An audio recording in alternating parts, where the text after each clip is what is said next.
So नमस्ते सबैजनालाई फेरि पनि आइसके आफ्टर लङ टाइम। आज चाहिँ हामी सिंगल ट्री भन्ने ठाउँ जान लागेको छौँ म मेरो साथीहरूसँग। सो अहिले चाहिँ हामी खानेकुराहरू लग्ने ठाउँ आएको छौँ। दाइ चाहिँ आफ्नो हिसाब किताब गरेर राख्नुभएको छ।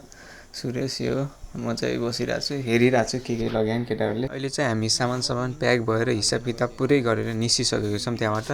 ललिपप खाँदै एक घन्टा मैले पनि खाइरहेको छु। सुर्खेतको लाटीकोइली बस्ने मान्छेले चाहिँ काँक्रीबारको तलतिर फुटबल ग्राउन्ड आउनुभएकै होला।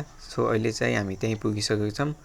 हिँड्दै गर्मी त ओभर नै छ क्या, गर्मी छोडिदिने। केटाहरू पनि भिडियो बनाउँदैछन्। सामानमा चाहिँ हामीले चाउचाउ, दालमोट, बिस्कुट, दिउसिउ ल्याएको छौँ। खानेकुरामा किन ढिलो भनेर केटाहरूले झ्याम समात्दै थिए। मैले पनि ल सुरु गरौँ न त भनेर च्याप्पै एउटा चाउचाउ समातिहालेँ। खानामा त एक नम्बरै केटाहरू हेर्न सक्नुहुन्छ। त्यो कस्तो टोकिरहेछ, पुरा खोलिरह पावर लगाएर। चाउचाउको कसैले पनि पावर लगाएर खोलिरह।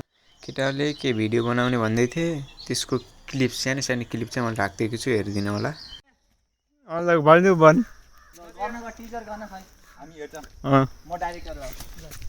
गर त्यो उताबाट आन, भएन फेरि उताबाट आइज। ल गर राजा त मलाई सपना नदेख। तैँले मलाई खुद्दा मर्ने छस्, तर कहिले पनि सम्हाल्न सक्ने छैनस्। वाह ताली राजा, त मलाई सपार्ने कोसिस नगर। तैँले त मैले खोज्दा मर्ने छस्, तर कहिले सपार्न सक्ने छैनस्। त्यति ठुलो छैन देवा जहाँ गएर त लुग्न सकोस्।